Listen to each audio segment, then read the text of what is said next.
teste som.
Boa noite, irmãos. Que a graça e a paz do nosso Senhor e Salvador Jesus Cristo esteja conosco nesse final de tarde e início de noite, onde nós nos reunimos como igreja do Senhor, cada um de nós nos nossos lares, para celebrar a salvação que é em Cristo Jesus. Estamos aqui porque temos a certeza de que o Senhor nosso Deus nos ouve onde quer que nós estejamos, e Ele recebe o louvor que vem dos lábios dos seus filhos para a glória do próprio nome dEle. Quero convidar você a abrir a sua Bíblia, mesmo aí em casa, no Salmo 137. Nós vamos começar esse momento de culto coletivo, cada um no seu lar, mas coletivamente. Nós vamos ler dos versos 1 até o 6º. Eu vou ler na Nova Versão Internacional e quero convidar você a ler também aí na sua casa, e nós vamos ler juntos esse texto da palavra do Senhor. Eu vou postar o texto aí também na tela para que você possa acompanhar. Eu quero convidar você que leia junto, mesmo na sua casa, leia alto a palavra do Senhor desse Salmo 137, para nós iniciarmos esse momento de culto coletivo ao Senhor. Salmo 137, dos versos 1 até o 6, na Nova Versão Internacional, diz-nos assim a palavra do Senhor. Junto aos rios da Babilônia, nós nos sentamos e choramos com saudades de Sião. Ali nos salgueiros penduramos as nossas harpas. Ali os nossos captores pediam-nos canções. Os nossos opressores exigiam canções alegres, dizendo: cantem para nós uma das canções de Sião. Como poderíamos cantar as canções do Senhor numa terra estrangeira? Que a minha mão direita dê fim, ó Jerusalém, se eu me esquecer de ti. Que a língua se me grude no céu da boca, se eu não me lembrar de ti e não considerar Jerusalém a minha maior alegria. Amém e amém. Vamos orar ao Senhor. Fecha os teus olhos um pouquinho. Senhor, nós nos reunimos aqui como povo teu, espalhado, Deus, nos mais distantes rincões da terra, Senhor. Gente que pertence à igreja do Jardim Alvorada, gente que não é membro da igreja do Jardim Alvorada, mas que é membro da igreja de Cristo Jesus, povo do Senhor, que nos reunimos no dia do Senhor, nas horas da noite, para celebrar o teu nome. Nós queremos lhe pedir, Deus, que nesse momento o Senhor envie alento, consolo e conforto ao nosso coração por intermédio da sua palavra, Senhor. Se não fosse a sua palavra, se não fosse a verdade do Senhor impregnada em nossos corações e em nossas mentes, Senhor, é provável que teríamos muitas vezes sucumbido de tristeza, Senhor.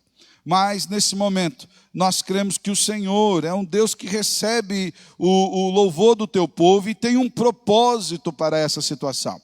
E eu lhe peço, Senhor, que o Senhor revele esse propósito a nós com graça, com bondade, com misericórdia, de maneira, Senhor, que nós, mesmo distantes, louvemos ao teu nome, sintamos-nos próximos do Senhor e uns dos outros, e exercitemos a vida de igreja, de povo de Deus, de gente reunida em torno do teu nome, para a glória do teu nome em Cristo Jesus. Pedimos, Senhor, receba o culto de louvor e adoração da tua igreja nessa noite, que cada ato desse culto venha glorificar e bendizer ao teu nome, e que em Cristo Jesus os nossos corações estejam sempre fortalecidos no Senhor. Amém e amém.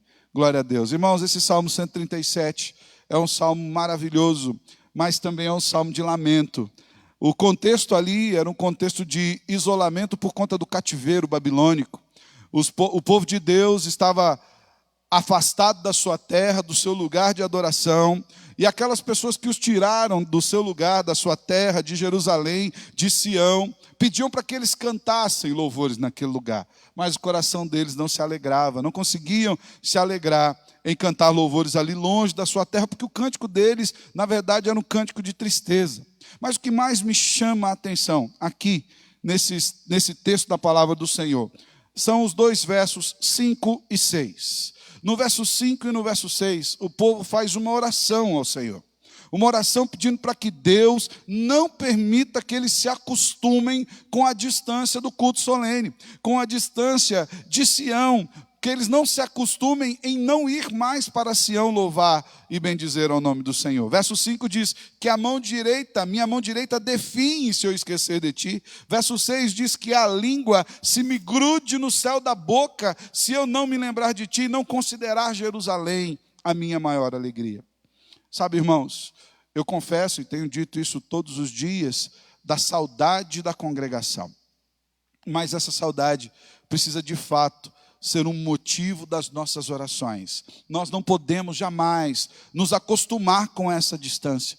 Nós não podemos jamais deixar de reunirmos-nos como igreja e imaginar que o culto online substitui o culto ao vivo, a presença dos irmãos, a comunhão com os irmãos. Esse é um paliativo. Louvamos a Deus por esse paliativo, que nesse momento é maravilhoso.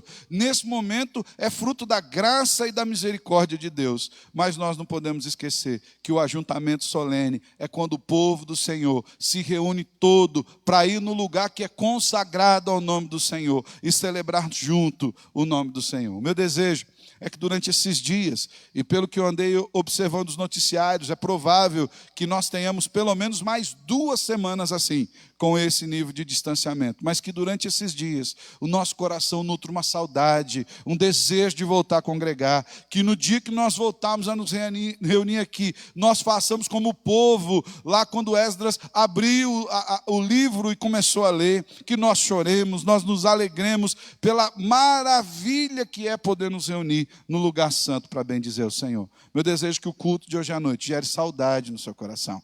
Saudade de estar reunido com os irmãos, saudade de estar reunido com o povo de Deus. Nós vamos ter um momento de louvor e adoração que tem sido sempre especial e tem sido bênção para as nossas vidas, onde o Ministério Doulos tem servido ao Senhor e servido à igreja do Senhor. Nós teremos 3 momentos de cânticos.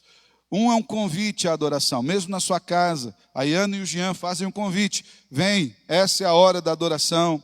Eu e a Giovana e a Pati vamos estar cantando Bem-aventurado, ligando a canção àquilo que será pregado aqui pelo pastor Márcio à noite. E o Luquinhas traz uma canção de descanso, de consolo a nós. Descansarei, sabendo que o Senhor é o nosso Deus. Que você acompanhe esse momento, que você louve na sua casa, que você cante, que você busque ao Senhor, que você chore, se quebrante, mas que você busque a presença do Senhor nesse momento, louvando e bendizendo ao nome dEle, porque Ele é digno de ser louvado. Que Deus abençoe. Vamos celebrar ao Senhor, em nome de Jesus. Estamos no improviso das nossas casas para louvar ao Senhor. Importa que os verdadeiros adoradores o adorem em espírito e em verdade. E eu te convido a cantar. Este cântico vem, esta é a hora da adoração. Teu coração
nos abençoe, que possamos colocar as nossas vidas realmente diante do Senhor adorando.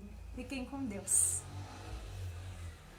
Graça e paz, irmãos. Esse momento de louvor, nós aqui da nossa casa, você aí na sua casa.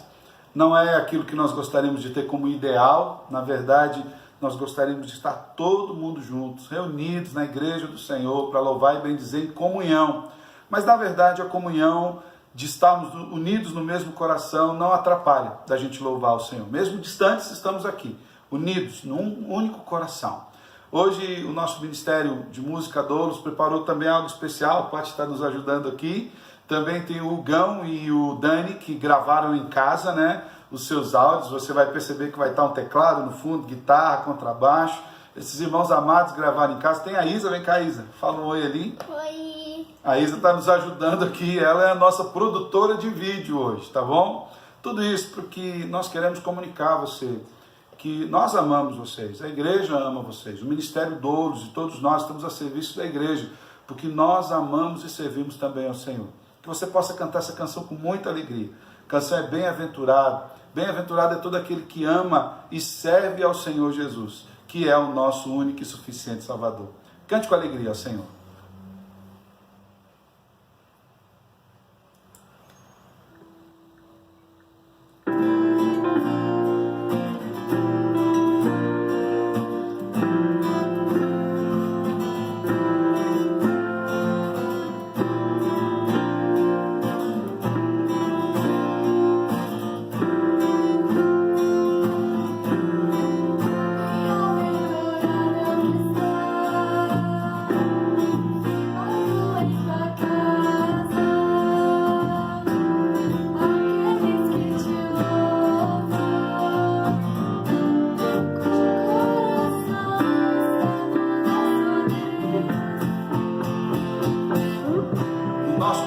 Está no Senhor, nossa vida está no Senhor, a nossa alegria está no Senhor.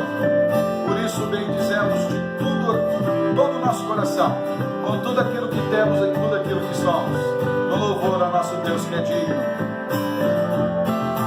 Bem-aventurado é o que está firmado em tua casa, aqueles que te louvam.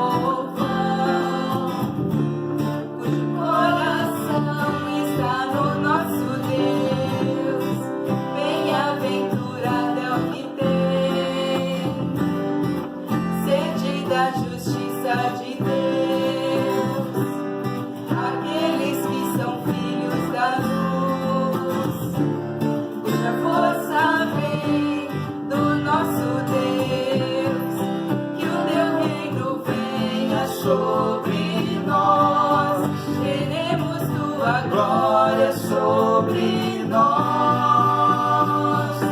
Ouve, ó Deus, nossa oração altíssimo.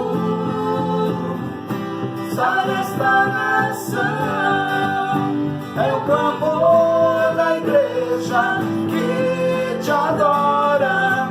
Ouve, ó Deus, nossa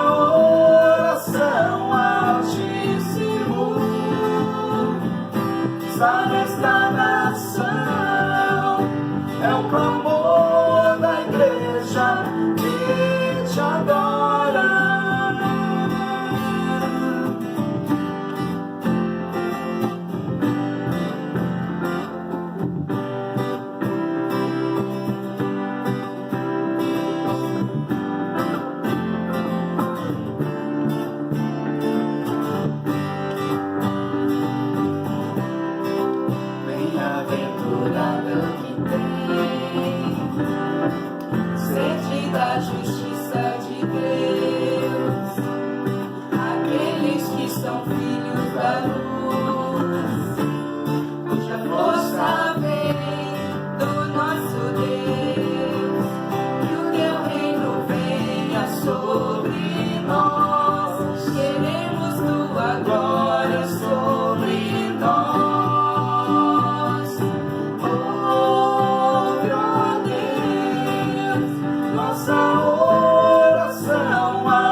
Nós te adoramos, Senhor, na beleza da tua santidade, por tudo aquilo que o Senhor é, por tudo aquilo que o Senhor tem feito, pela oportunidade que o Senhor nos dá de te louvar e te bendizer, mesmo distante, Senhor.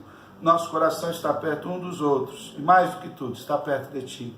Te louvamos, Deus, continue nos abençoando, ministrando aos nossos corações e falando conosco em Cristo Jesus. Amém. Amém. Graça e paz, irmãos. Nesse momento que nós temos passado por tantas lutas e por tantas tribulações, eu convido a amada igreja a cantar esse cântico que leva como título Descansarei. A estrofe dessa canção diz que a minha alma está segura em ti, sabe bem que em Cristo firme está.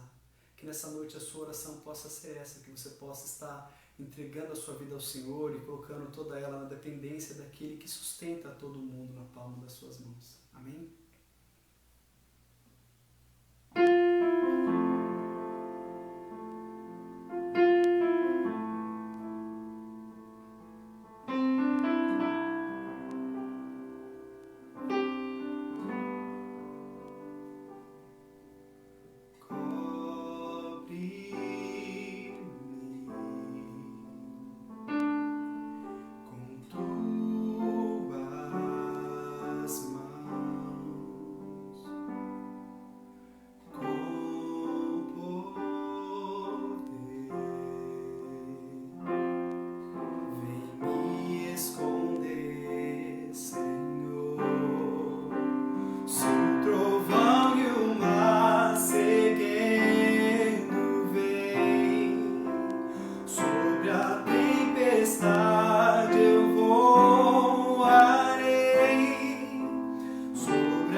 Eu vou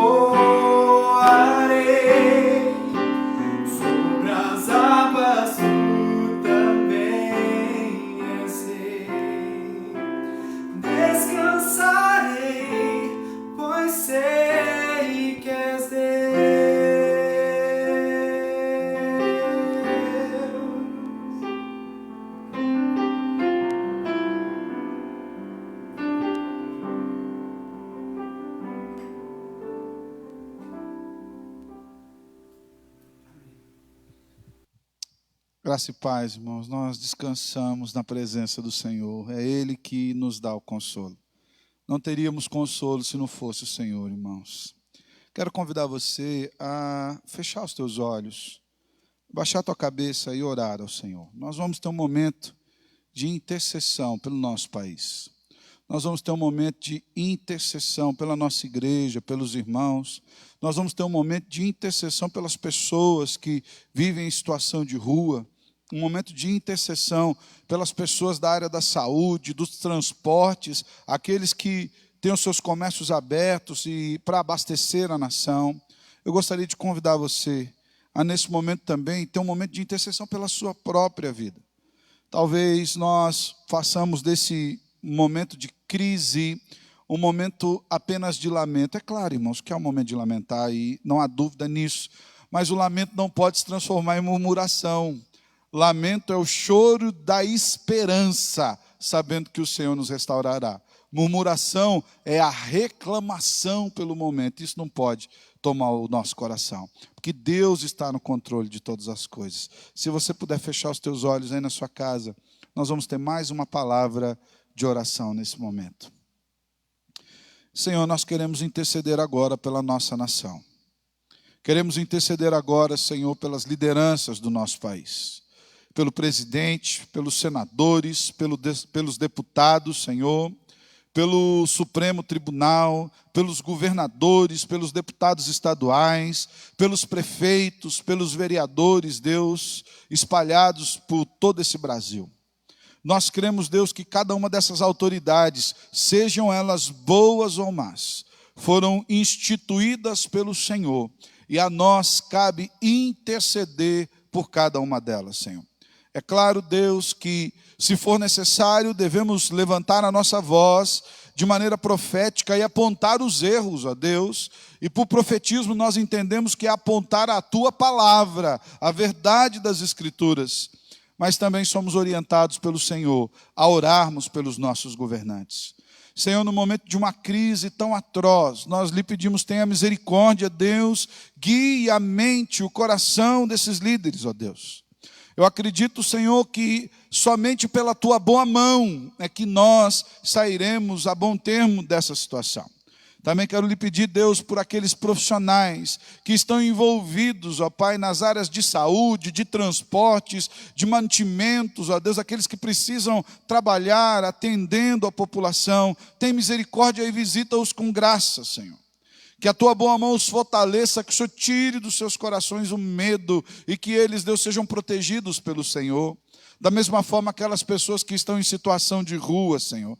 Sabemos que não é isso que o Senhor deseja para o seu povo feito à imagem e semelhança do Senhor. Sabemos, Deus, que isso é um ataque à glória do Senhor, mas lhe clamamos que o Senhor tenha misericórdia e permita que a sua igreja seja uma voz ativa, uma mão amiga, um abraço de acolhimento nesse momento e que haja como ferramenta do Senhor.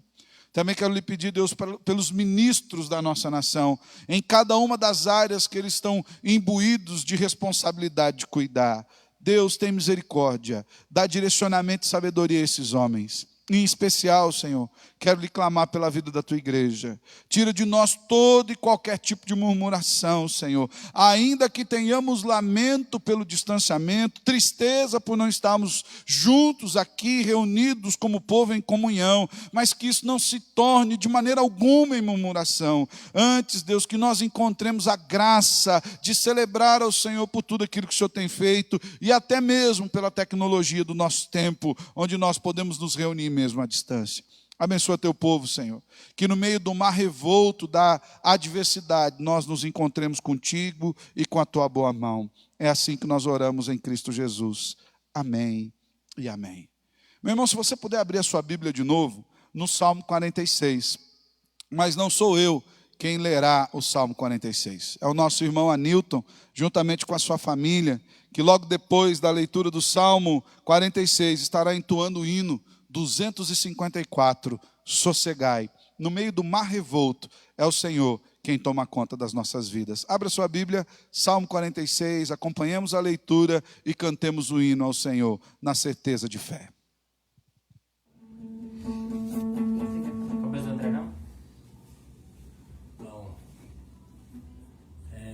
irmãos, gostaria de saudar os irmãos com a graça e a paz do nosso Senhor Jesus Cristo. Amém? Vamos fazer a leitura da palavra de Deus no Salmo 46, que diz assim: Deus é o nosso refúgio e fortaleza, socorro bem presente nas tribulações. Portanto, não temeremos, ainda que a terra se transtorne e os montes se abalem no seio dos mares, ainda que as águas tumultuem e espumejem, e na sua fúria os montes se estremeçam. Há um rio cujas correntes alegram a cidade de Deus, o santuário das moradas do Altíssimo. Deus está no meio dela, jamais será abalada. Deus a ajudará desde antemanhã. Bramam nações, reinos se abalam. Ele faz ouvir a sua voz e a terra se dissolve. O Senhor dos exércitos está conosco. O Deus de Jacó é o nosso refúgio. Vinde, contemplai as obras do Senhor, que assolações efetuou na terra. Ele põe termo à guerra até os confins do mundo. Quebra o arco e despedaça a lança. Queima os carros no fogo. Aquietai-vos e sabei que eu sou Deus. Sou exaltado entre as nações. Sou exaltado na terra.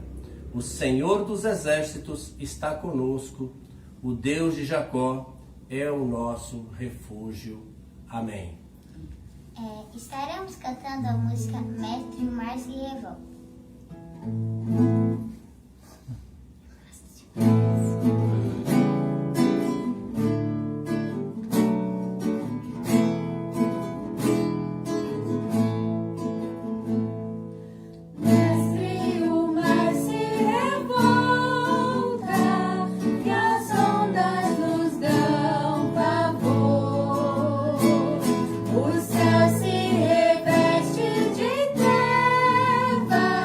Não temos um Salvador.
Louvado seja o nome do Senhor, que está no controle de todas as coisas.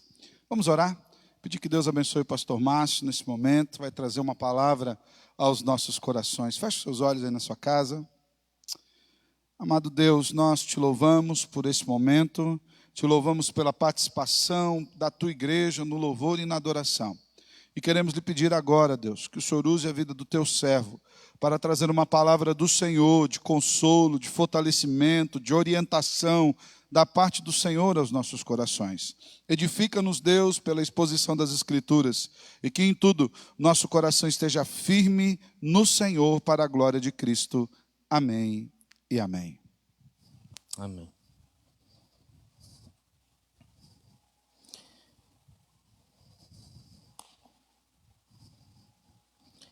Boa noite, irmãos e irmãs, graça e paz.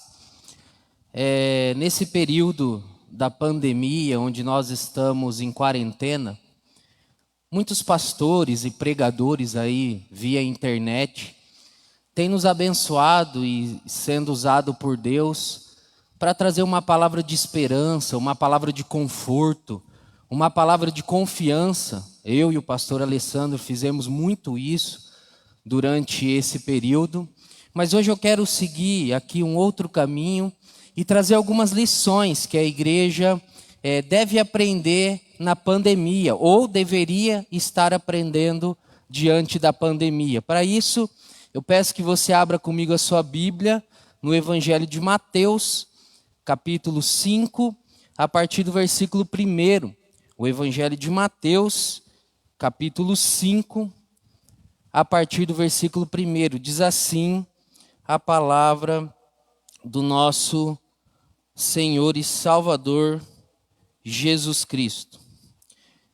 Vendo Jesus as multidões, subiu ao monte, e como se assentasse, aproximaram-se os seus discípulos, e ele passou a ensiná-los, dizendo: Bem-aventurados os humildes de espírito, porque deles é o reino dos céus.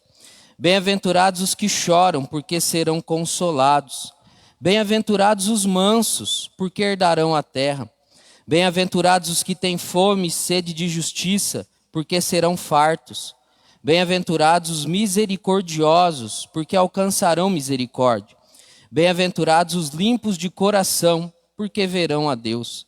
Bem-aventurados os pacificadores, porque serão chamados filhos de Deus.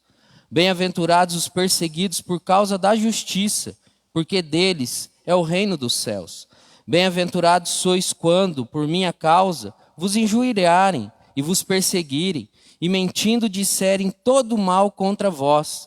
Regozijai-vos e exultai, porque é grande o vosso galardão nos céus, pois assim perseguiram os profetas que viveram antes de vocês. Até aí, amados. Louvado seja Deus pela sua palavra.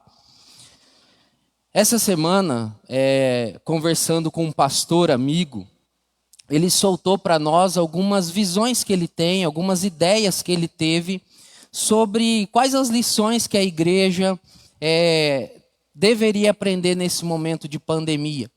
E a minha mente foi a mil e eu fiquei pensando em algumas lições que eu queria compartilhar com você.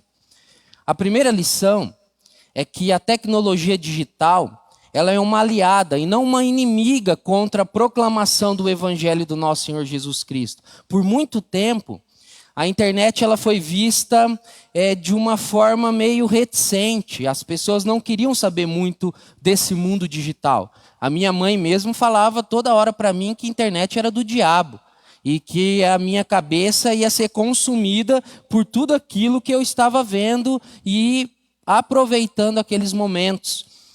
Nós não podemos ser ingênuos, como que a internet é destrutiva para a nossa vida, tem um potencial destrutivo muito grande.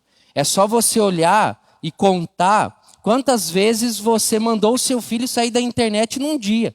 Várias vezes você diz: desliga o celular, para de ficar no celular, vem para a mesa, vem comer, vai dormir. Muitos homens, muitas mulheres, muitos jovens também caíram nesse consumo de tecnologia e vendo tantas coisas que não agradam ao Senhor. Estão consumindo tantas coisas que levam mais para longe de Deus. Mas nós não podemos ser indiferentes as facilidades que ela nos proporciona. Você está aí no conforto da sua casa, acompanhando essa ferramenta fantástica que tem chegado a milhões e milhões de pessoas do mundo a todo. Então a quarentena ela tem sido pedagógica para que a igreja aprenda sim a manejar essas ferramentas. A segunda lição que a pandemia tem nos ensinado é que igreja é gente, não é o templo. Igreja somos nós. Nós somos as pessoas, nós somos os filhos, nós somos a igreja de Deus. O grande problema é que nós supervalorizamos os prédios nos quais nós estamos inseridos. Então nós queremos ir naquele prédio e lá vai se resolver tudo. Nós achamos que trazer uma pessoa para a igreja que não é crente já resolveu o problema e eu já cumpri a minha missão. E obviamente não é isso. O culto a Deus, ele continua apesar do esvaziamento dos templos religiosos. Deus habita em pessoas. Nós somos o templo do Espírito Santo. E esse vírus, esse momento de quarentena, esse momento de pandemia, desafiou muito as igrejas evangélicas brasileiras, principalmente aqueles que muitas vezes pregam um evangelho que de fato não é o evangelho. Os falsos profetas, aquelas igrejas que propagam uma teologia totalmente estranha, diferente aos olhos de Deus e à luz da palavra de Deus. Então, ao invés deles estarem proclamando um evangelho verdadeiro, puro e simples, eles estão proclamando tantas outras coisas que não estão cumprindo. Milagres, agora todos em silêncio. Então, a pandemia tem nos ensinado que a verdadeira igreja do nosso Senhor Jesus Cristo, triunfa nesses momentos mais difíceis da história. A terceira lição que eu aprendo nesse momento de pandemia é que o nosso lar é um lugar de culto. Infelizmente, a nossa cultura ocidental não valoriza muito o culto doméstico. Não valoriza muito o culto no lar. A gente não tem esse hábito. Por isso que nós terceirizamos o pastoreio da nossa casa.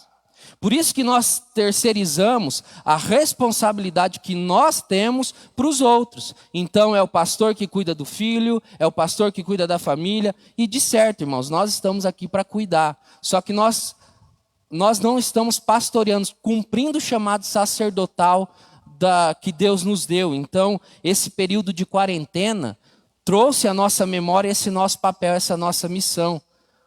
Todos juntos, nesse culto doméstico, nesse culto diante de Deus, todos os dias. A minha oração é que isso continue após esse período, então, de quarentena. A quarta lição que eu aprendo com esse momento de pandemia é que com o fechamento dos shoppings e do comércio como um todo, também tem nos ajudado e refrescado a nossa memória que a vida é muito mais simples do que de fato nós imaginamos. Nós não precisamos muito para viver.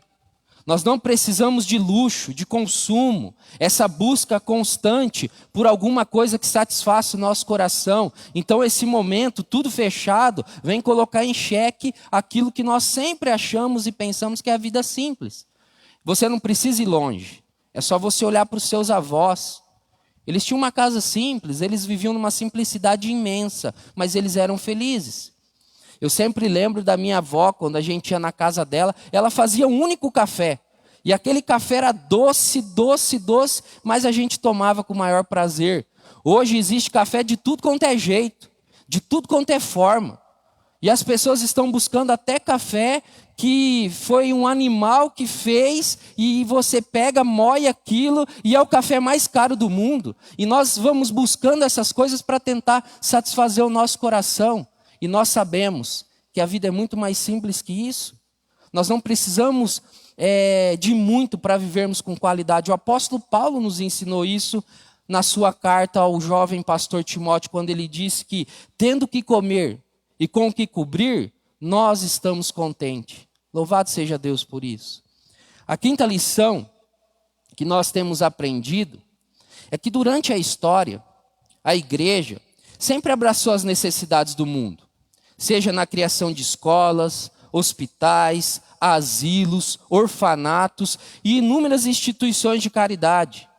Essa crise ela tem reafirmado o nosso compromisso de enxergar a nossa renda não apenas como a nossa necessidade para satisfazer os nossos interesses, mas também para ajudar o próximo, enviar uma cesta básica para aqueles que estão precisando, enviar uma roupa, ajudar essas pessoas, estender a mão. O apóstolo Paulo nos ensinou isso também na carta aos Efésios, quando ele diz assim que nós devemos trabalhar para termos como acudir os necessitados.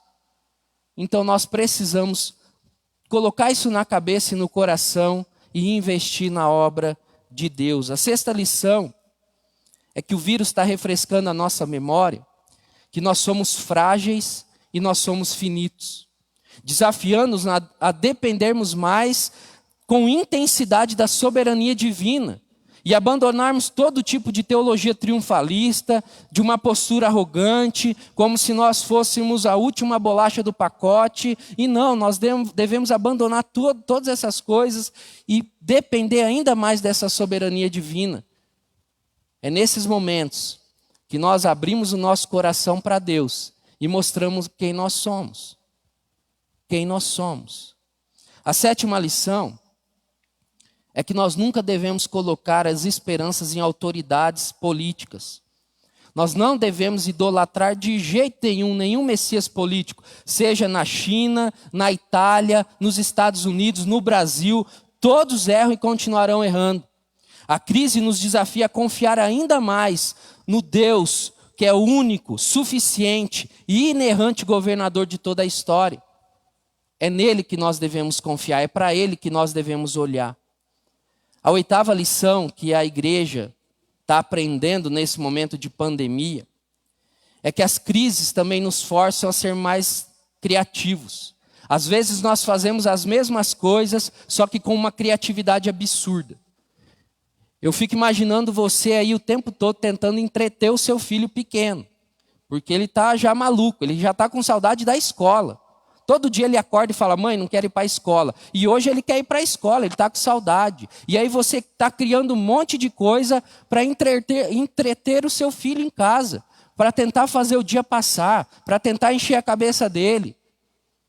E essa criatividade nós devemos usar também para a glória de Deus. Na igreja, para as pessoas, como uma forma de evangelística. A gente deve parar e evitar a vitimização de tudo quanto é jeito. Nós somos criativos, irmãos. E a igreja precisa usar essas ferramentas para a glória de Deus. Aqui na igreja tem muitos trabalhos, tem muitas atividades. Se envolva com uma, você é criativo, você tem dons e talentos brilhantes. Usa para a glória de Deus, irmãos. A nona lição, nesses tempos de incertezas, a sabedoria bíblica ela nos instrui a sermos prontos a ouvir, tardios para falar e tardios para se irar. É hora da gente exercitar o domínio próprio. É hora da gente pensar 2 vezes antes de digitar, antes de falar, antes de se expor. É hora da gente ser prudente. É hora da gente manter a sobriedade e tomar cuidado para não se tornar azedo esse momento tão crítico que nós estamos vivendo. A pandemia tem nos ensinado isso. E a 10ª lição, a título de introdução, é que a pandemia desmascarou supostamente aquela segurança mundial. A nossa segurança não está nas mãos do mercado financeiro, de um sistema político ou qualquer esperança que venha do ser humano. Nessas horas, nós percebemos a natureza essencial de fé. Pois se o Senhor não edificar a casa, em vão trabalhos que edificam. Se o Senhor não guardar a cidade, em vão vigia a sentinela. Inútil é levantar de madrugada e repousar à tarde para ganhar o pão. Deus é o nosso refúgio e fortaleza. Deus é a nossa segurança bem presente no momento de tribulação. É o tempo da gente aquietar o coração e perceber que misteriosamente, irmãos, misteriosamente, Deus está sendo exaltado entre as nações. O sofrimento é muitas vezes um método que Deus usa para amadurecer a nossa fé, para amadurecer a fé da sua igreja. O que Deus tem ensinado para você nesse período de quarentena? Para mim, Ele tem ensinado muitas coisas. E a minha oração é que você também tenha aprendido a valorizar esse momento com Deus. Pastor, por que o senhor está falando tudo isso?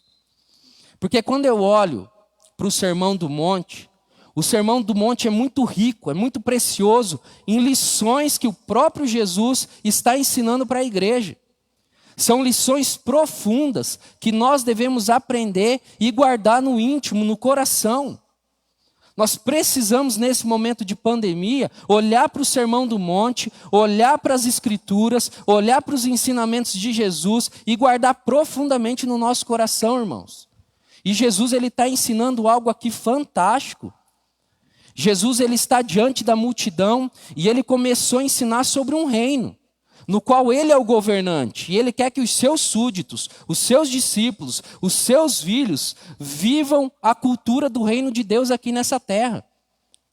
Então Jesus está diante de 3 culturas. Da cultura na qual ele estava inserido, a nossa cultura, que é muito diferente daquela cultura judaica, mas uma cultura na qual ele estava ensinando e ensina até hoje as Escrituras, que é a cultura do reino. Então Jesus está governando tudo e todos, e ele mostra como os seus súditos devem ser e devem viver aqui na terra, principalmente nesses momentos de crise, nesses momentos de pandemia. Então eu quero ensinar algumas lições para a igreja nesse momento de pandemia, diante do Sermão do Monte de Jesus. Nesse versículo 1, 2 palavras não podem passar desapercebidas. A primeira, sem dúvida nenhuma, é assentar. Jesus assentou. E Jesus não estava cansado. Jesus não estava exausto. Ele simplesmente sentou. Por quê? Na cultura do Oriente Médio, quando você vai falar alguma coisa de extrema importância, as pessoas convidam você para sentar. Porque se você falar em pé, você está falando de qualquer jeito, com pressa, olhando no relógio, doido para ir embora. Então, quando você tem algo muito de extrema importância para falar, você se assenta para conversar, para expor aquilo que você tem para dizer. Quando eu olho para as Escrituras Sagradas, eu fico boca aberta, porque é algo fantástico. Toda vez que algo está sendo ensinado, parece que todo mundo está em volta da mesa, sentado, olhando atentamente aquilo que está sendo exposto. Quando o salmista diz que você deve ensinar o seu filho, você deve ensinar o seu filho em volta da mesa. Quando nós olhamos a Santa Ceia é um convite para estarmos na mesa. Jesus no Apocalipse diz que alguém abrir a porta, ele entrará, sentará e ceará com aquela pessoa. Quando a promessa de Jesus final, depois que a Nova Jerusalém, a Cidade Santa, for estabelecida de uma forma definitiva, nós estaremos num grande banquete, Apocalipse diz. Então é assentar, é algo importante para se comunicar e se dizer, que é uma lição fantástica para os nossos dias. Um mundo imediatista, não sentamos para nada, queremos que as coisas sejam para ontem. E quando nós temos algo importante para ensinar, nós devemos sentar. Então Jesus está mostrando que algo é uma lição importantíssima que ele tem para nos ensinar. A segunda palavra que não pode passar despercebida é o monte. Porque Jesus foi para o monte. Ele poderia ensinar lá embaixo, em qualquer lugar. Mas Jesus subiu no monte. E na Bíblia, monte sempre foi o símbolo geográfico da presença de Deus, em contraste com o abismo, com o vale, que é a ausência de Deus. Os salmistas disseram isso: eleva os olhos para o monte, de onde virá o meu socorro? Meu socorro veio do Senhor que fez os céus e a terra. Existe um sentido teológico da montanha na visão judaica, lá em Isaías capítulo 2, do 1 ao 5. Moisés também, ele faz parte dessa introdução ao Sermão do Monte, porque o evangelista Mateus, ele compara Moisés em muitos momentos com Jesus, e é uns detalhes fantásticos que nós podemos ver aqui, e não pode passar desapercebido. Então Jesus está falando algo de extrema importância. Jesus assentou, Jesus subiu no monte, que é a presença de Deus, e ele está ensinando à igreja lições extraordinárias que eu quero que você aprenda nesse momento. O Mateus, ele escolhe elementos fantásticos. Ele diz que Jesus nasce, e um monte de crianças morrem porque Herodes manda matá-las. Jesus foge. Moisés também nasce. Muitas crianças morrem porque Faraó mandou matá-los e Moisés escapa. Quando Jesus escapa, ele vai para o Egito. Quando Moisés escapa, ele vai para o Egito. Moisés fica 40 anos no deserto. Jesus passa 40 dias no deserto. Depois que Moisés, em meio ao deserto, ele saiu e subiu no Monte Sinai. De lá ele voltou com os 10 mandamentos. Jesus também saiu do deserto, subiu na montanha. E de lá ele proclamou novamente os mandamentos na ótica do teu reino. Então Jesus está ensinando algo precioso para nós, irmãos. E eu quero aqui, claro que eu não vou conseguir expor as 8 bem-aventuranças. Mas eu quero que você leia em casa, eu quero que você aprofunde as bem-aventuranças em casa, nesse período de pandemia. Mas eu quero compartilhar 3 com vocês nesse momento. 3 bem-aventuranças que eu acho que é algo, lições fantásticas para nós nesse período de quarentena. Primeira lição, primeiro ponto, é o verso 3. Os pobres em espírito. Jesus diz assim: bem-aventurados pobres de espírito, porque deles é o reino dos céus. Eu já ouvi vários sermões em cima das bem-aventuranças, eu creio que você também já ouviu. Só que eu já ouvi também algumas heresias bem pesadas aí de alguns pregadores ensinando o que é ser pobre de espírito. E eu quero, só a título para você entender aqui, eu quero falar para você o que não é, Jesus não está ensinando. Uma vez eu vi um pastor pregando assim que o pobre de espírito é a pobreza, é a miséria, é o morador de rua, é o necessitado, é o sem dinheiro, é a privação financeira. E não é isso que Jesus está querendo ensinar. Eu já vi um pregador falando que é falta de consciência espiritual, pobreza de consciência espiritual. É como se Jesus não abrisse as coisas, as verdades do reino de Deus para essa pessoa. Então ele é um ateu, ele é alguma coisa a mais. Também não é isso que Jesus está ensinando. Também eu já vi pessoas pregando, dizendo que pobre de espírito é pessoas que não têm vigor, não têm coragem.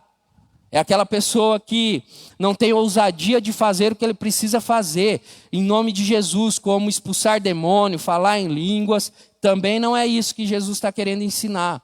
E também não é carência do Espírito Santo, que eu já vi pessoas falando. É a carência do Espírito, você não tem o Espírito Santo, e você não sente Ele, você não tem o poder dEle. Também não é nenhuma dessas coisas, irmãos.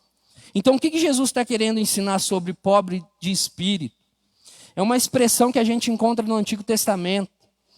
O povo de Deus era chamado muitas vezes de os pobres do Senhor, por causa da extrema carência econômica, justamente pela perseguição das nações vizinhas sobre a nação de Israel. Tanto que algumas palavras em hebraico, elas são traduzidas como uma pessoa mais humilde, é uma pessoa inferior, é reconhecer que nós não somos nada diante de Deus. É reconhecer que não somos o que deveríamos e nem temos o que deveríamos. Então, quando nós entendemos isso, é um choque de cultura.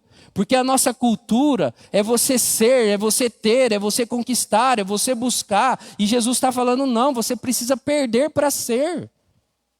Nós precisamos reconhecer o arrependimento na nossa vida, se quebrantar diante de Deus. Precisamos conhecer a nossa miséria espiritual diante do Senhor. Queridos, o pobre de espírito, ele olha para tudo que ele tem e ele ainda assim reconhece a sua miséria diante de Deus. Ele olha para Deus e ele pensa assim, absolutamente eu não tenho nada diante do Senhor. Então a pandemia fez a gente lembrar disso. Que muitos estavam com o ego inflado, cheios de si, o eu estava acima de tudo e de todos. E aí a pandemia veio mostrar que nós somos fracos, irmãos. Que nós não somos nada. Apesar de eu olhar para a minha despensa e ela está cheia de comida, para o meu salário que está caindo todo mês e eu não preciso trabalhar, ainda assim nós devemos reconhecer que nós não temos nada diante do Senhor. Isso é ser pobre de espírito. É você olhar para Deus e falar, Senhor, eu preciso, eu dependo, eu necessito da Tua misericórdia, da Tua fidelidade, do Teu amor todo santo dia. É você reconhecer, irmãos, que você não tem nada. Só que muitas pessoas olham para a mesma despensa, para o mesmo salário, para a casa super boa, e ainda continua dizendo, eu posso ser bom porque Deus tem me abençoado tanto. Eu só posso ser bom porque Deus tem me dado tanto. Auto-engano no coração do ser humano. Irmãos, é você se esvaziar de você mesmo e ser cheio do Espírito Santo. Agora, como que nós vamos ser cheios do Espírito Santo? Como que nós vamos receber a graça de Deus na nossa vida se nós estamos entupidos de nós mesmos? Não aceitamos conselho, não aceitamos ficar em quarentena, não aceitamos orar, fazer jejum, nada. Não tem problema, pastor. Não tem problema fazer isso ou fazer aquilo, irmãos. A primeira bem-aventurança é contra a nossa cultura, contra o nosso ego, contra a nossa vontade de ser mais. É você andar na segunda milha. É você se despir do velho homem.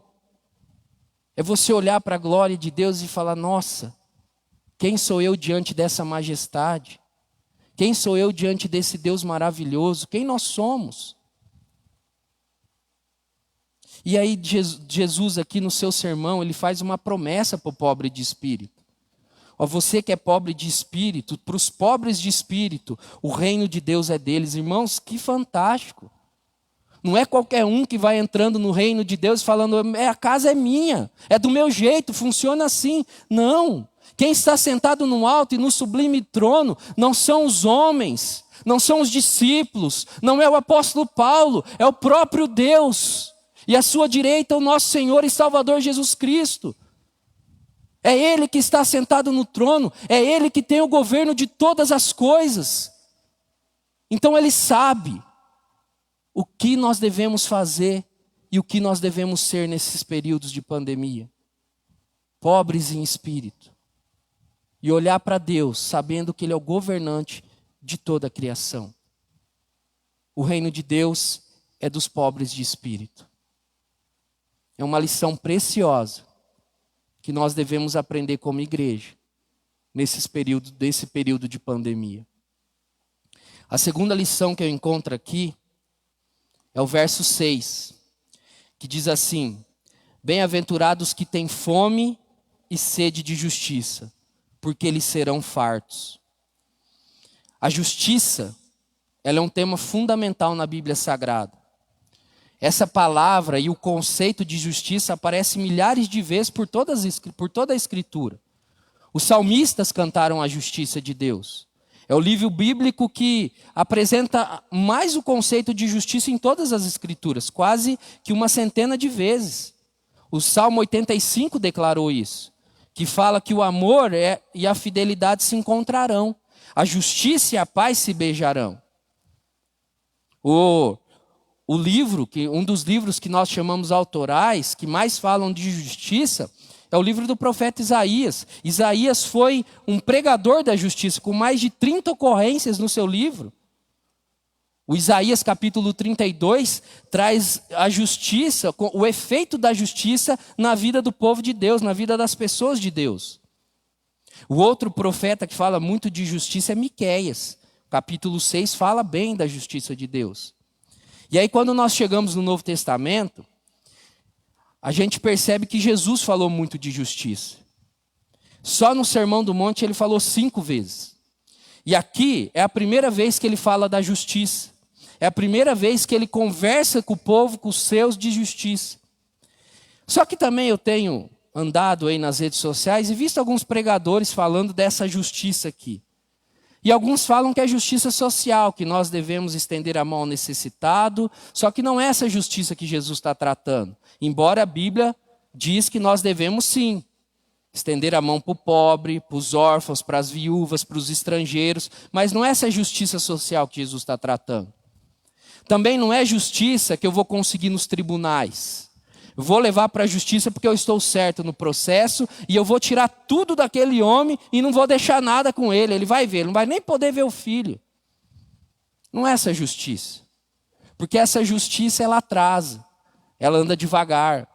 E muitas vezes não acontece do jeito que nós queremos. E aí quando não acontece, nós nos sentimos injustiçados. Também não é essa justiça que Jesus está falando. E também não é justiça própria. Já que eu perdi nos tribunais, já que a justiça de Deus demora, eu vou fazer com as minhas próprias mãos. Eu vou fazer valer a pena. Aí Isaías fala que a justiça própria não passa de um trapo de imundície. Por que a gente faz justiça? Porque nós sentimos injustiçados. Por que nós buscamos os nossos direitos? Porque nós sentimos injustiçados. A injustiça é um sentimento próprio da vida humana. Todos nós sentimos injustiçados. É só você olhar para o seu filho pequeno quando você vai com ele no mercado. Se você não compra o todinho que ele tanto quer, ele fala para você: mãe, a vida é injusta. A senhora não me ama. Quantos filhos mais velhos se sentiram injustiçados diante do filho mais novo, dizendo para o pai e para a mãe que o pai e a mãe só amam o filho mais novo? É um sentimento próprio da vida humana. É o sentimento próprio do ser humano, o sentimento de injustiça. Porque nós queremos retribuição. Nós queremos que aquela pessoa pague o que ela merece. Nós queremos que ela de fato faça aquilo que ela tem que fazer e a justiça tem que prevalecer. Então nós nos sentimos injustiçados. E não é isso que Jesus também está falando aqui. Então o que Jesus está querendo dizer com fome e sede de justiça? Quando Jesus fala de fome e sede, ele está falando do apetite mesmo, das pessoas que estão com fome. Aquela vontade de comer, aquela vontade de beber. Quando a gente chega do trabalho e a esposa, o marido, os filhos prepararam aquela comida que nós amamos e gostamos, a gente chega e come com uma vontade doida. É dessa justiça que Jesus está falando, é dessa fome, é dessa sede. E é muito interessante que Jesus usa ilustração do cotidiano do povo que estava ouvindo ele. Muito interessante que as pregações de Jesus, elas eram muito simples, para as pessoas entenderem a profundidade do ensino dele. Ele ensinava princípios do reino com uma didática extraordinária. O ambiente no qual Jesus estava era muito bonito. Ele subiu no monte e atrás do monte o mar da Galileia. Campos bonitos, flores, animais, árvores. É só você olhar os vídeos que os pastores vão lá para Israel fazer no suposto lugar onde Jesus pregou as bem-aventuranças. É um lugar lindo. Então Jesus ele pega esses elementos da natureza e ele acrescenta no seu sermão. Ele está pregando e diz assim: olha as aves dos céus. E todo mundo vê um monte de ave. Olha os lírios dos campos e todo mundo está pegando nos lírios. E aí Jesus então olha para o povo e diz: aqueles que têm fome e sede, uma multidão morria de fome, eram os excluídos. Eles não podiam entrar dentro de Jerusalém ou nas cidades. Eles eram os excluídos, eles ficavam fora. Todo mundo com fome, todo mundo com sede. Tanto que Jesus multiplicou pães e peixes para sustentar o povo. Então ele olhava para o povo cuja barriga estava roncando o tempo todo, e ele diz assim: vocês que têm fome e sede, não dessa fome, dessa sede de apetite para encher a barriga, mas essa fome e sede de justiça que vem de Deus. Jesus está ensinando que no seu reino, os seus discípulos, os seus filhos, os seus súditos, eles têm fome e sede das coisas espirituais. Por isso que Jesus diz: buscar em primeiro lugar o reino de Deus e a sua justiça, e as demais coisas serão acrescentadas. Então nós devemos ter fome e sede da vontade de Deus, irmãos. Entender a vontade de Deus para a nossa vida em todos os momentos. Seja em um momento de pandemia, seja no trabalho, seja na escola, seja na faculdade, seja dentro de uma igreja, seja dentro do convívio familiar.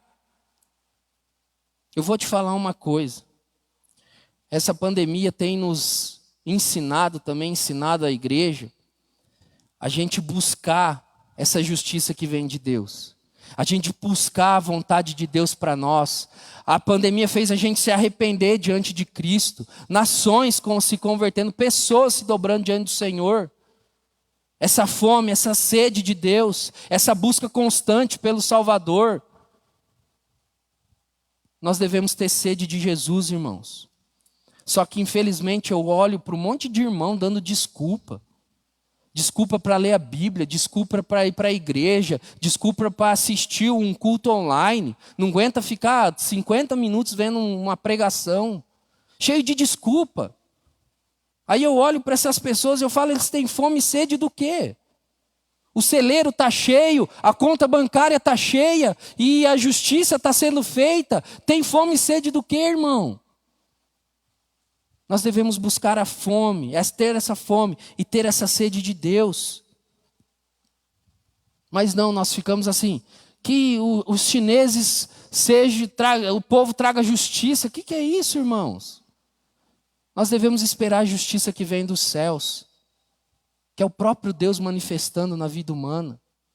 E aí Deus faz uma promessa, nossa, fantástica, brilhante.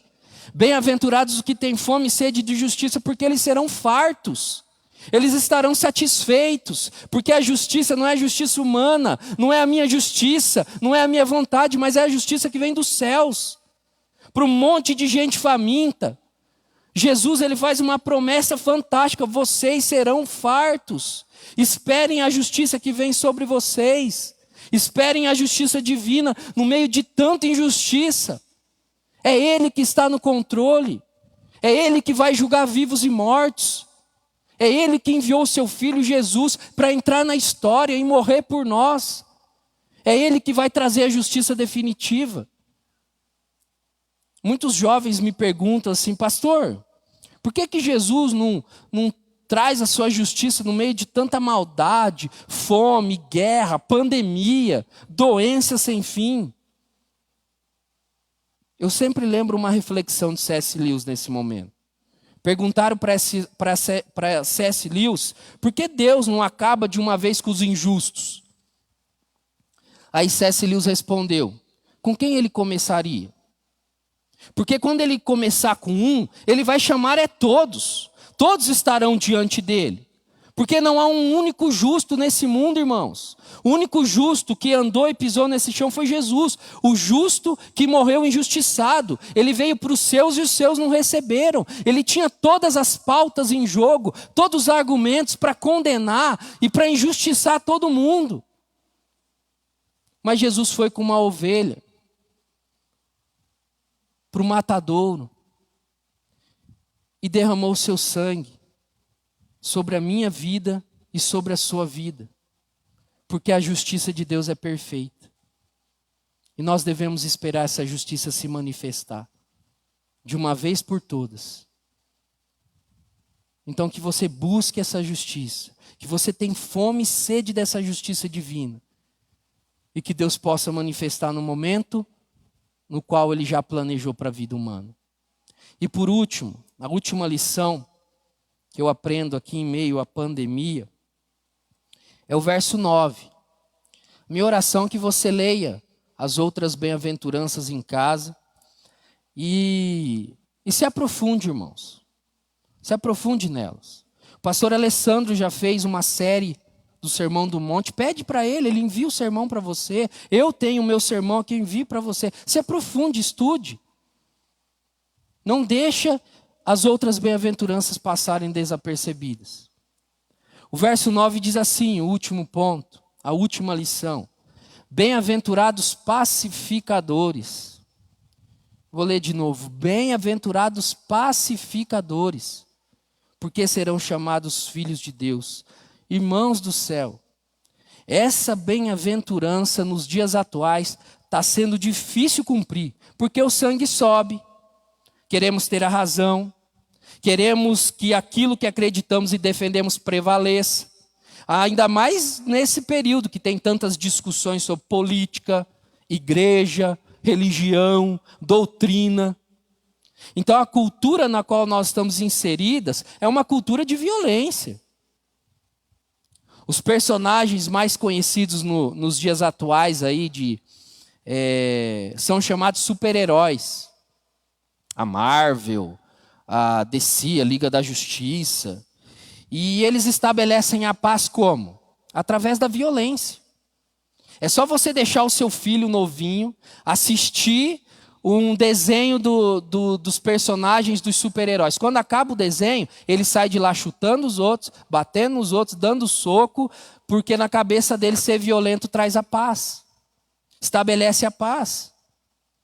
E essa bem-aventurança mostra claramente a bênção daqueles que estabelecem o que? A paz de Deus. Como, pastor, que nós vamos estabelecer a paz nesses momentos de tensão? Acalmando as tensões, buscando solução, garantir que a comunicação seja eficiente. Então aqui Jesus está falando que os seus discípulos, os seus súditos, os seus seguidores, eles promovem a paz. Jesus está falando mais. Vocês serão esses pacificadores. Promover a paz entre as pessoas. Porque eu fico imaginando Jesus falando isso na cultura que ele falou, naquele período. Era uma cultura que era muita guerra. Um império tentando tomar outro império, até que o Império Romano se estabeleceu. E aí veio uma guerra de razão, a cultura da razão. O fariseu tinha razão, os judeus tinham razão, o mestre da lei tinha razão, os pagãos tinham razão, os romanos tinham razão. O tempo todo eles estavam em confronto direto pela razão. Aí vai entrar mais um grupo para ter a razão. Jesus está falando, não. Os meus filhos, os meus súditos, os cristãos que fazem parte do meu reino, eles serão os pacificadores. É o contrário. Aqueles que entenderam a cultura do meu reino serão pacificadores. Porque o próprio Jesus está falando que nós vamos levar a paz entre o povo, entre discussões. Jesus disse, eu deixo a paz. A minha paz vos dou, não como o mundo a conhece, mas a paz que o mundo conhece é a violência, é a guerra, é a truculência, é a briga, é a discussão, é a razão. E Jesus está falando, não, a minha paz é outra, não como o mundo a conhece, não é através de quem tem razão. Para vocês terem uma ideia, o tema paz na Bíblia Sagrada é muito forte. Só no Novo Testamento aparece mais de 200 de vezes. No Antigo Testamento é tão forte a palavra paz que nós conhecemos até a palavra em hebraico para a palavra paz, que é shalom. Quando falamos de paz, duas coisas vêm na nossa cabeça. A mais óbvia, que paz é a ausência de conflito. Então não há embates. Uma família em pé de guerra não tem paz. Amigos em pé de guerra não tem paz. Uma empresa em pé de guerra não tem paz. Igrejas em pé de guerra não tem paz. E por outro lado, a segunda questão é quando nós falamos de paz que vem assim como um certo bem-estar de alma. É quando você chega assim e fala, eu estou em paz interior. Porque existe um monte de pessoas, um monte de cristãos nesse momento que eles não estão em conflito externo, mas em conflito interno. O seu interior está um caos, está uma confusão. Do lado de fora parece tranquilo, mas do lado de dentro se sente apertado, oprimido. É aquela pessoa que deita na cama, está tudo em ordem a vida. Deita na cama, rola para um lado, rola para o outro, levanta, sai, volta, tenta distrair, volta para a cama, não consegue dormir, o coração, o mundo interior está agitado. A casa está quieta, tudo escuro, mas o mundo interior dessa pessoa está agitado. A pessoa está sempre tensa. Aí Jesus está falando assim, os meus filhos, os meus súditos, aqueles que fazem parte do reino de Deus, eles vieram trazer a paz, serem pacificadores. Para esse que tem o mundo interior agitado, uma palavra de consolo, caminhar junto, fazer um discipulado. Mas para as guerras, para os conflitos políticos, também nós seremos pacificadores. Para aquilo que está acontecendo externamente e internamente, os filhos de Deus foram chamados para serem pacificadores. O grande problema é que em vez da gente estabelecer a paz, a gente joga mais lenha na fogueira. É quando o irmão chega para você falando mal de um outro irmão. Aí você olha para o irmão e fala assim, não, deixa eu falar uma coisa, não é só isso não. Esse irmão fez isso, fez aquilo outro. Irmão, não é isso. Jesus está falando que se chegar alguém em você desse jeito, você vai ser pacificador. Vai parar em você. Ou nós somos da turma do deixa disso, ou somos um instrumento na mão do inimigo para levar mais contendas em todos os lugares. Nós devemos ser pacificadores, irmãos. E aí Jesus, ele traz uma recompensa para a minha vida e para a sua vida fenomenal. Ele diz que os pacificadores serão chamados filhos de Deus. Para o judeu ouvir isso era algo espetacular. Porque na cabeça do judeu ser chamado de filho de Deus, para ele significa ser portador do caráter de. E aqui eles são portadores do caráter pacificador do Pai Celestial. Então a recompensa é que você vai ser chamado filho de Deus, é quando você acalma os ânimos, é quando você tem uma palavra equilibrada, é quando você é uma pessoa sensata, com domínio próprio, no meio de uma confusão, no meio de uma briga, no meio de uma discussão. Aí depois que passa, que acaba, a pessoa chega em você e fala: você é um filho de Deus, porque você se manteve calmo, você apaziguou, você parou a situação. E hoje em dia nós estamos precisando muito de pessoas pacificadoras. E Jesus está nos ensinando, no meio da pandemia, essa lição espetacular. Irmãos, a minha oração é que no meio de tudo que nós estamos passando, que você aprenda essas lições preciosas para a sua vida, como eu tenho aprendido para a minha vida. É quando nós olhamos para o Cristo e percebemos o tanto que Ele está sendo exaltado entre as nações, no meio de tanta corrupção, no meio de tanta guerra, no meio de tanta doença. Nada foge do controle do nosso Deus. Ele está no alto, no sublime trono, e Ele estabeleceu o seu reinado. Ainda não é um reino definitivo, mas nós já podemos experimentar esse reino e levar esse reino para as outras pessoas, até o dia que Ele voltar. E o seu reinado vai estar estabelecido por completo. E nós estaremos gozando com Ele de uma paz indescritível, porque nós estaremos na presença dEle. Então que você possa aprender essas lições, assim como eu, no qual Jesus tem nos ensinado e no qual Jesus tem levado a sua igreja a refletir nesses momentos de pandemia. Pobres de espírito, que têm fome e sede de justiça, e que serão pacificadores no meio de tanto caos. Feche os olhos, eu quero orar com você. Senhor, obrigado por esse momento. Obrigado porque o Senhor tem usado meios para falar ao nosso coração nesse momento de pandemia, nesse momento de quarentena. Obrigado porque o Senhor é um Deus bom, um Deus cuidador, um Deus que está perto de nós. Apesar de nós estarmos longe, assim como o pastor Alessandro falou, é ruim ficar longe dos irmãos. Nós somos uma igreja para viver em comunidade, viver em sociedade. Só que é um período para a gente acalmar o nosso coração e pensar em todas as lições que o Senhor tem nos instruído nesse momento. Então que o Senhor me ajude, que o Senhor ajude a nossa igreja, os cristãos em toda parte, e que nós possamos ser um instrumento para a glória do Teu nome. Em nome de Jesus. Amém. Amados, acompanhe esse vídeo conosco e depois o pastor Alessandro vai estar com a palavra.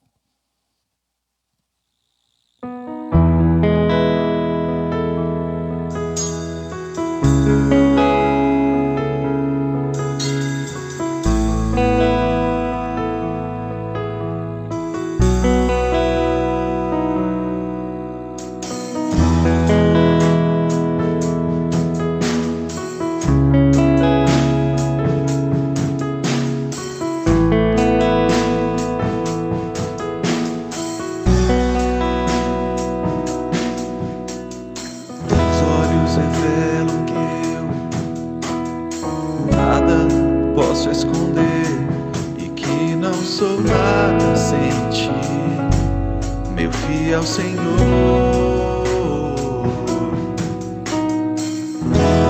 sabes de mim quando sondas meu coração. Eu sei que tudo podes ver bem dentro de mim. Leva minha vida a uma só verdade, que quando me sondas, nada posso ocultar. Eu sei que a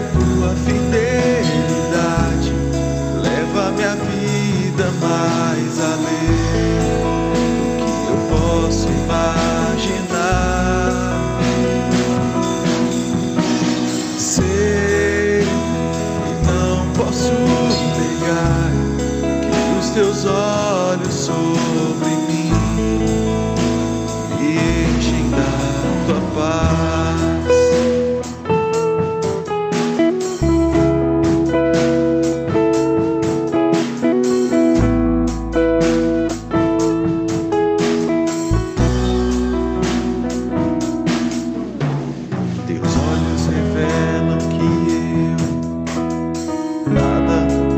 Esconder e que não sou nada sem ti, fiel Senhor. Tudo sabes de mim, tu sondas meu coração. Eu sei que tudo podes ver bem dentro de mim. Leva minha vida há uma só verdade, que quando me sondas, eu nada posso ocultar. Sei que a tua fidelidade leva a minha vida mais além do que eu posso imaginar.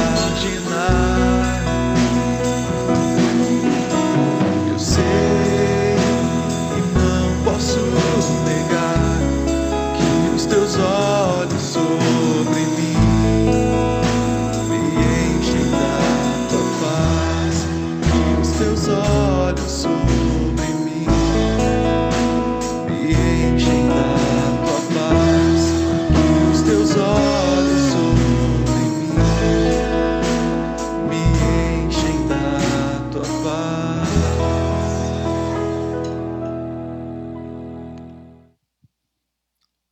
Estamos partindo para o momento final do nosso culto. Imagens lindas, né, irmãos? Eu fico emocionado de ver essas imagens. Essa semana, o pastor Azael, de Nova Esperança, postou um vídeo sobre Nova Esperança. Depois eu vou postar para você assistir também. Ah, irmãos, o coração da gente se aperta. Quero passar uns rápidos avisos para os irmãos. Seria hoje a nossa Santa Ceia. Nós não vamos ter a nossa Santa Ceia por esses dias. Não vamos ter a nossa Santa Ceia online. Porque nós entendemos que ceia é um momento de comunhão aqui, irmãos, todo mundo junto. E vai ser bem essa hora que nós nos reunimos aqui para tomar a ceia junto.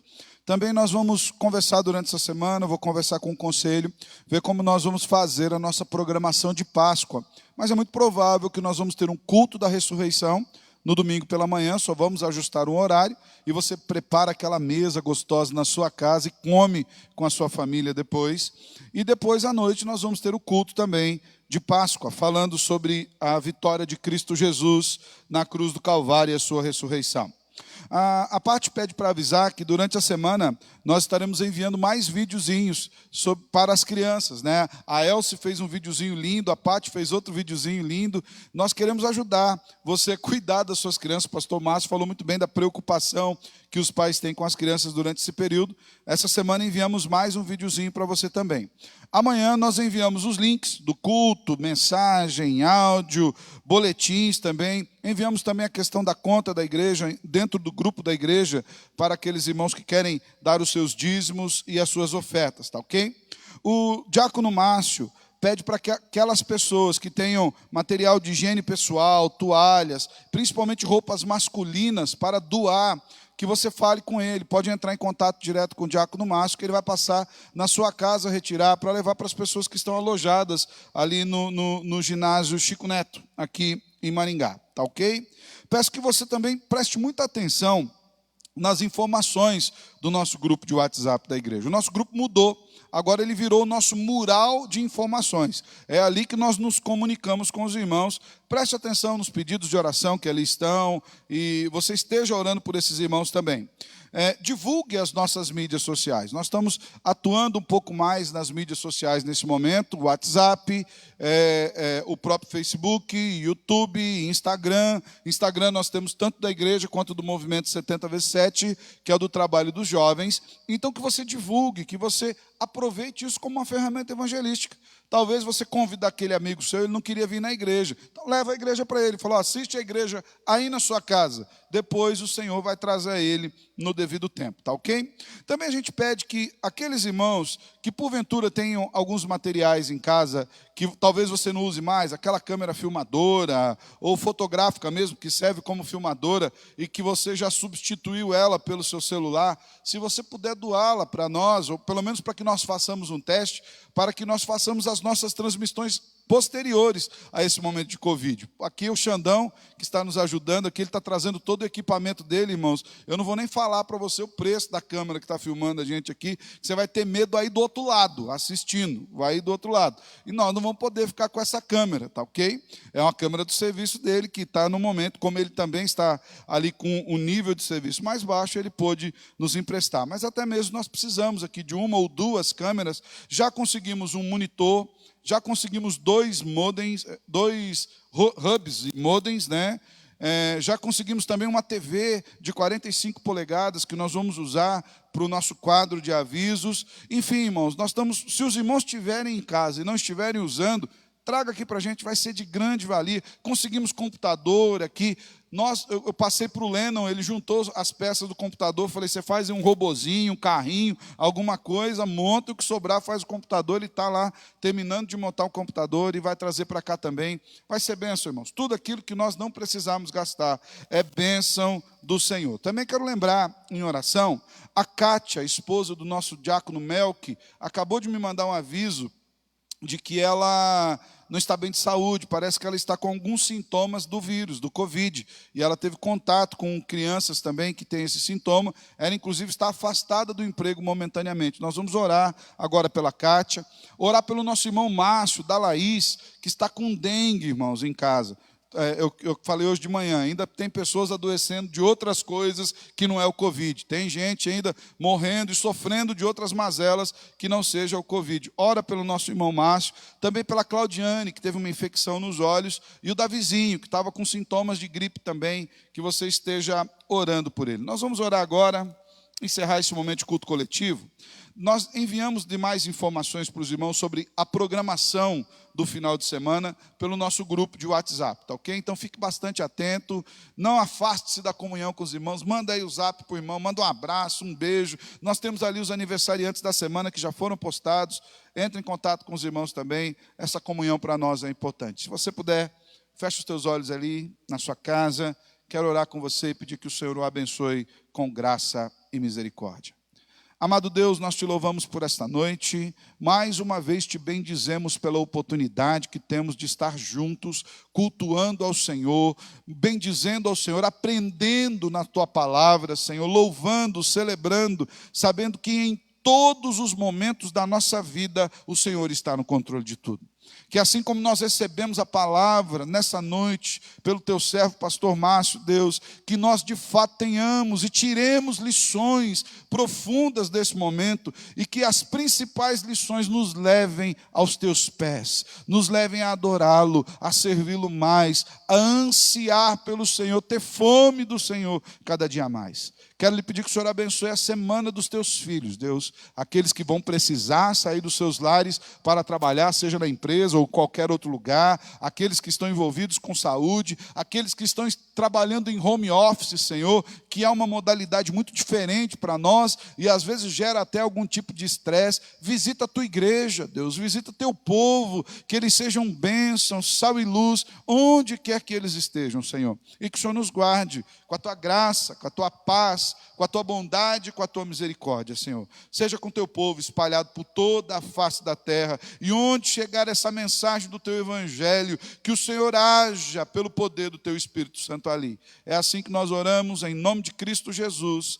Amém e amém. Amados, que a graça do Salvador Jesus Cristo, o amor de Deus, o eterno Pai, e a consolação do Espírito Divino esteja sobre toda a igreja do Senhor em todos os lugares dessa terra, para a glória de Cristo Jesus, até que Ele venha e nos arrebanhe de volta para si. Amém e amém. Que Deus abençoe grandemente sua vida. Dá um abraço em quem está no seu lado, na sua casa, sua família. Que você tenha uma semana rica nas bênçãos de Jesus Cristo. Amém e amém.